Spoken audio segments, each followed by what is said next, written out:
அப்பாவை மிஸ் பண்ணுறீங்களா? நான் ரொம்ப கிரேட்ஃபுல்லாக அண்ட் தேங்க்ஃபுல்லாக இருக்கேன். எனக்கு ஆமாம், எனக்கு அது ரொம்ப அவங்க கொடுக்குற லவ் எனக்கு கிடைக்குது, எனக்கு அதை ஃபீல் பண்ண முடியுது. கூட அப்பா இல்லாத பொண்ணுங்க வந்து எல்லாரையும் நம்புவாங்க ஈஸியா அப்படின்றது உண்மையா? நீங்க அந்த மாதிரி எல்லாரையும் நம்பி ஏமாந்துருக்கீங்களா? அது நிறைய வாட்டி. அது இப்போவும் இப்போ புதுசா பட்டர்ஃப்ளைலாம் வயிற்றுக்குள்ள சிலருக்கு உருவாகுது. யாரையாவது பார்த்தா அந்த பட்டர்ஃப்ளைக்கு மாத்திரை இல்லாட்டினாலும் அட்லீஸ்ட் ஏதாவது டானிக்காவது கொடுத்தீங்கன்னா நல்லா இருக்கும் மேம். ஆமாம்மா, யோகி போய் மீட் பண்ணுங்க. யாரை பார்த்தாலும் பட்டர்ஃப்ளை வர ஒரு ஆளு.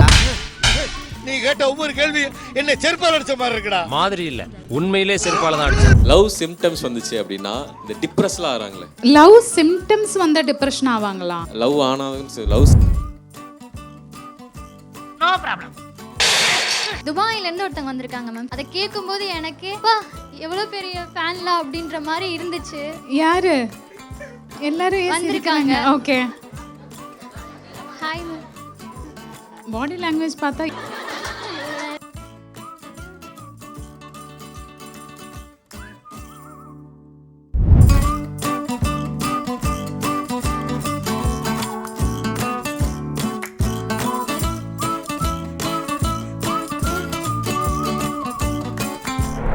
எல்லாருமே ஒவ்வொரு ஊர்ல இருந்து வந்திருக்காங்க. சென்னை மட்டும் இல்லாம நிறைய ஊர்ல இருந்து வந்திருக்காங்க. உங்களோட ஃபேன்ஸ் டிஸ்ட்ரிக்ட் ஸ்டேட் மட்டும் இல்லாம கண்ட்ரிலயுமே இருக்காங்க.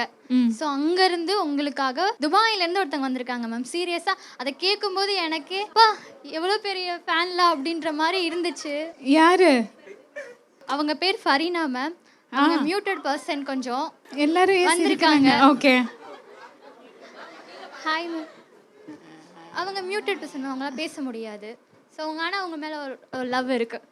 பாடி லாங்குவேஜ் பார்த்தா யோகியா இருக்கா? இல்லை இல்லை மேம், சிரிப்பா போச்சு உங்களோட. என்னன்னா, நான் காலெல்லாம் பார்த்து கண்டுபிடிக்கல. யாரோ ஏதோ பொண்ணு கையிலேருந்து செருப்பு வாங்கி, யாரு செருப்பு இது? யாரோ செருப்பெல்லாம் வாங்கி போட்டிருக்காங்க. பட் எப்படி கண்டுபிடிச்சே தெரியுமா? எப்படி மேம்? அப்படியே வந்து இப்படி பண்றாங்கல்ல, அப்படி பண்ணிட்டு இருந்தால அது நைட்டு பூரா இதைத்தான் ஒட்டினீங்களாடா அப்படின்ற மாதிரி. பெண்களே நல்ல நடக்கிறதுல தெரியுமா? அப்படிலாம் நாங்களே நடக்க மாட்டோம். நீங்க நடந்தா உங்களுக்கு வராதா? எனக்கு என்னது முன்ன இது மாதிரி போட்டதால தெரிஞ்சிருக்கு எனக்கு. Okay ma'am. யோகி போச்சு மேம், எல்லா பிளானும் போச்சு. பிளானா போச்சு. எங்கடா யாரா அவங்க? இது யாரு பிளான்? டீம் தான் மேம். டீம் தான். பேர் என்ன சொன்னீங்க? பேரு ஃபரீதா. உங்களுக்கு தெரியல? ஃபரீதான்னு ஆக்சுவலி இருக்காங்களே. ஆமா, ஒருத்தங்க அவங்களோட வாங்கிட்டு வந்தோம். அவங்களோட தான் அது. அப்படியா? சீக்கிரம் கழட்டி கொடுத்துடு, ஸ்வெட்டல் ஆகிறதுக்கு முன்னாடி. Okay ma'am, thank you ma'am. Okay, சீக்கிரம். அவ்வளோதான், ஒட்டினதெல்லாம் வேஸ்ட். என்னால பார்க்க முடியலப்பா. சீக்கிரம். வெளியே இருக்கவங்க நல்லா இருக்குன்னு வேற சொன்னாங்க. எங்க வீர நீங்க வந்தீங்க, உங்க ஃபேன்ஸ் எல்லாம் பாத்தீங்க, அவங்களும் உங்களை நோக்கினாங்க, நீங்களும் அவங்கள நோக்கிட்டீங்க. ஒரே லவ் வாங்கியா போயிடுச்சு. இந்த லவ் எப்படி இருக்கு மேம்?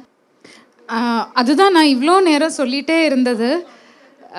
ரொம்ப ரொம்ப ரொம்ப ரொம்ப நல்லா இருக்கு. நான் கொடுத்து வச்சிருக்கு. அண்ட் இந்த அளவுக்கு ஒரு லவ் நான் இது வரைக்கும் என் லைஃப்ல எக்ஸ்பீரியன்ஸ் பண்ணதில்லை. அவ்வளோ எனக்கே ரொம்ப ஃபீல் ஆகுது. அந்த அந்த லவ் எனக்கே தெரியுது, கண்ணில் தெரியுது மேம். நீங்க கண் கலங்கி சொல்றீங்க அப்படின்னு. நான் ரொம்ப கிரேட்ஃபுல்லாக அண்ட் தேங்க்ஃபுல்லாக இருக்கேன். எனக்கு ஆமாம், எனக்கு அது ரொம்ப அவங்க கொடுக்குற லவ் எனக்கு கிடைக்குது, எனக்கு அதை ஃபீல் பண்ண முடியுது. மேம், நீங்கள் வந்து ஒரு 5 பேசிக்கான ரதிக்கிட்ட கேட்குற ஒரு கொஸ்டின் மேம். நம்பர் 1, ஒரு க்ரெஷ் வராங்க மேம். திடீர்னு பார்த்தா அந்த லவ் அட் ஃபர்ஸ்ட் சைட்டில் விழுந்துடுறாங்க. அவங்களுக்கு வந்து ஒரு நல்ல ஒரு மாத்திரை மருந்து கொடுக்குறோம்னா என்ன கொடுப்பீங்க? திங்க் பண்ணுறதுக்கு மாத்திரை கொடுப்பாங்க. யோசிக்கணுமா? யோசிக்கிறதுக்கு மாத்திரை கொடுப்பாங்க. Okay ma'am. Ma'am, Monday morning வந்து ஆஃபீஸ் போகிறதுக்கு ரொம்ப டயர்டாக இருக்கும், ஒரு மாதிரி அலர்ஜியாக ஃபீல் ஆகுது மேம். இதுக்கு ஏதாவது டேப்லெட் இருக்கா? ஸ்லீப். நல்லா தூங்குனா மண்டே ஃப்ரெஷ்ஷாக எழுந்திரிச்சு போகலாம். ஓகே. இப்போ புதுசாக பட்டர்ஃப்ளைலாம் வயிற்றுக்குள்ள சிலருக்கு உருவாகுது. யாரையாவது பார்த்தா எத்தனை பட்டர்ஃப்ளை செத்தாலும் புதுசாக உருவாகுது. அந்த பட்டர்ஃப்ளைக்கு மாத்திரை இல்லாட்டினாலும் அட்லீஸ்ட் ஏதாவது டானிக்காவது கொடுத்தீங்கன்னா நல்லா இருக்கும் மேம். ஆமாம்மா, யோகி போய் மீட் பண்ணுங்க. யாரை பார்த்தாலும் பட்டர்ஃப்ளை வர ஒரு ஆள். அப்போ உங்களுக்கு புரிஞ்சிடும் இந்த பட்டர்ஃப்ளை வந்து அவ்வளோ நல்லா இல்லைன்னு உங்களுக்கே தானாக புரிஞ்சிடும். யோகி கிட்ட ஒரு அப்பாயின்மெண்ட் எடுத்துருங்கன்னு சொல்லும். நான் ஏதோ பாசிட்டிவாக சொல்ல வரீங்க அப்படின்னா ஓகே. லவ் சிம்டம்ஸ் வந்துச்சு அப்படின்னா இந்த டிப்ரெஸ்லாம் ஆகிறாங்களே அவங்களுக்கு என்ன சொல்லலாம்? ஒரு நல்ல ஒரு மருந்து. லவ் சிம்டம்ஸ் வந்தா டிப்ரெஷன் ஆவாங்களா? லவ் ஆனாலும் லவ் சிம்டம்ஸ் லவ்வுக்குள்ள வந்து பிரச்சனை வந்தா டிப்ரெஷன் வரும். டிப்ரெஷன் ஆகிற ஆளுங்களை நான் பார்த்துருக்கு.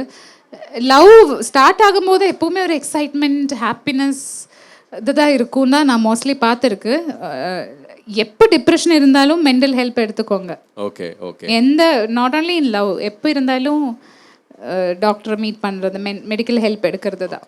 ஆஸ் அ ஃபேனாக கேட்குறேன் மேம். இப்போ உங்களோட ஹார்ட் பீட்டோட எபிசோட் எல்லாமே தேர்ஸ்டே வந்து வருது மேம். ஸோ அது தேர்ஸ்டே பார்க்குறதுக்கு முன்னாடியே வெனஸ்டே நைட் 12 o'clock வரைக்கும் வெயிட் பண்ணி பார்த்துட்றோம். ஸோ அதுக்கு ஏதாவது பார்த்துட்றோம். என்ன மாதிரி தான் நிறைய பேர் எல்லாருமே அப்படிதான் மேம். ஸோ அதுக்கு என்னமா பண்ணுறது? தூக்கம் வர மாட்டேங்குது மேம். கரெக்டாக தேர்ஸ்டேல மட்டும் தூக்கம் வர மாட்டேங்குது வெனஸ்டே நைட்லேருந்து. அது ஒரு வியாதி இல்லையே, அது ஒரு பிரச்சனை கிடையாது. நல்லது தானே. ஓகே. அதுக்கு மாத்திரம் தேவையில்லை. ஓகே, ஹார்ட் பீட் பார்த்தாவே போதும். நீங்கள் ஹார்ட் பீட் பார்த்தது பெட்டர் தான். பட் உங்களுக்கு அப்படி வெயிட் பண்ணி பார்க்கணும்னு தோணுதுன்னா பாருங்க. இல்லை தேர்ஸ்டே டே பார்த்துக்கலான்னா டே பாருங்க. எது உங்களுக்கு அந்த அட்ரினலின் ரஷ் அந்த ஹாப்பினஸ் உங்களுக்கு எது கொடுக்குதுன்னா அது பண்ணுங்க. ஆரம்பத்துல இருந்தே சின்ன வயசுல இருந்தே உங்களுடைய உலகம் பெண்களால் நிறைஞ்சதா இருக்கு. அம்மா, சிஸ்டர், இந்த மாதிரி தான் இருந்தது. அந்த உலகம் எப்படி இருந்தது? சின்ன வயசில் சொல்ல முடியாது. ஒரு 4th ஸ்டாண்டர்ட் வரைக்கும் அப்பா இருந்துச்சு. அப்போ வந்து ஃபுல்லாக மென் இருந்துச்சு. என்னோட அப்பாவோட பிஸ்னஸ் அப்படி. ஸோ எப்பவுமே வீட்டில் நிறைய ஆளுங்க இருப்பாங்க. அப்பா பார்க்க நிறைய ஆளுங்க வருவாங்க. அது வந்து என்னோட ஒரு 8-9 வயசு வரைக்கும். அதுக்கப்புறம் தான் அம்மா நானும் தங்கச்சியும் இருந்திருக்கோம். அந்த டிஃப்ரென்ஸ் என்னன்னு அப்போ தெரியாது. இப்போ தான் நிறைய விஷயங்கள் தெரியுது. நாங்கள் என்ன மிஸ் பண்ணியிருக்கோம். அது வந்து நம்மளோட சோஷியல் கண்டிஷனிங் அப்படி. எப்பவுமே வந்து வீட்டில் ஒரு ஆண் இருக்கணும், அப்போ தான் அந்த வீடு சேஃபாக இருக்கும், எல்லோரும் ப்ரொடெக்டிவாக இருக்கும். அந்த மாதிரி ஒரு ஃபீலிங் தான் நம்மளுக்கு சின்ன வயசுலேருந்து கொடுத்துருக்கோம். ஸோ அந்த ஃபீலிங்கில் வளர்ந்ததுனால எனக்கு கைட் பண்ணுறதுக்கு, என்னை ப்ரொடெக்ட் பண்ணுறதுக்கு, சப்போர்ட் பண்ணுறதுக்கு அப்பா இல்லையேங்கிற ஒரு ஃபீலிங்கில் தான் வளர்ந்துருக்கோம். அது நம்மக்கிட்ட அப்படி தான் சொல்லியிருக்கோம். ஒரு ஆணால் தான் காப்பாற்ற முடியும்னு சொல்லியிருக்கோம். ஆனால் இப்போ எனக்கு தெரியுது எல்லாருக்குமே நம்மளை காப்பாற்றலாம் அப்படி. எனக்கு இப்போ அது எனக்கு கொஞ்சம் புரிய வந்துச்சு. அண்ட் இன்னொன்று, பட் நிறைய விஷயங்கள் தப்பாக கூட நடக்குது. பட் எப்படியும் அந்த ஒரு ஆணால் மட்டும் இல்லை, ஈவன் அம்மா கூட இருந்தாலும் இல்லை நம்மளே பார்த்துக்கலாம், இந்த கான்ஃபிடென்ஸ் அப்போ இல்லை. இது லேட்டர் ஆன் லைஃப்பில் வந்தது. அண்ட் பொண்ணுங்களோட உலகம்போ நல்லா தான் இருக்கும். எல்லாமே என்ஜாய் பண்ணி அதில் ஒரு பொண்ணுங்க உலகத்துக்கும் ஆணுங்க உலகத்துக்கும் ஒரு டிஃப்ரென்ஸ் இருக்குதுன்னு எனக்கு தோணலை, இமோஷ்னலி சொல்கிறதுன்னா. பட் நம்ம சோஷியல் கண்டிஷனிங்கில் கொஞ்சம் டிஃப்ரென்ஸ் இருக்குது. அதுதான் பிரச்சனை. அப்பாவை மிஸ் பண்ணுறீங்களா? அது எப்போவுமே, அது எந்த பொண்ணாக இருந்தாலும் ஜென்ரலி வந்து பொண்ணுங்களுக்கு அப்பா மேலே கொஞ்சம் பாசம் ஜாஸ்தின்னு எல்லாருமே சொல்லுவாங்க. அண்ட் ஒரு அப்பா இல்லைன்னா அது லைஃப் லாங் நம்மளுக்கு அந்த ஃபீலிங் இருக்கும். அது அந்த வருத்தம், அந்த பெயின், அதெல்லாம் நம்ம கூட எப்பவுமே இருக்கும், அது விட்டு போகாது. ஆனால் நம்ம ஒரு காலத்துக்கு அப்புறம் நம்ம அது அட்ஜஸ்ட் ஆகிடுவாங்க. சின்ன வயசுலேருந்து அப்பா பாசம் இல்லை, அப்பாவை எதிர்பார்த்து வளர்ந்துருக்கீங்க. கூட அப்பா இல்லாத பொண்ணுங்க வந்து எல்லாரையும் நம்புவாங்க ஈஸியாக. ஐ மீன் ஒரு காலம் ஏன்னா எல்லா அன்புக்கு ஏங்குவாங்கள்ல, எல்லாரையும் ஈஸியாக நம்புவாங்க அப்படின்றது உண்மையா? நீங்கள் அந்த மாதிரி எல்லாரையும் நம்பி ஏமாந்துருக்கீங்களா? அது நிறைய வாட்டி. அது இப்போவும் எனக்கு ஹியூமன் பீயிங்ஸில் ட்ரஸ்ட் இருக்குது. அது இப்போ என்னை ஏமாத்தினாலும் அந்த ஆளுக்கு நான் மறுபடியும் சான்ஸ் கொடுப்பேன். அது மணியாக இருந்தாலும், ரிலேஷன்ஷிப்பாக இருந்தாலும், எதாக இருந்தாலும் நான் நிறைய ட்ரை பண்ணுவேன்.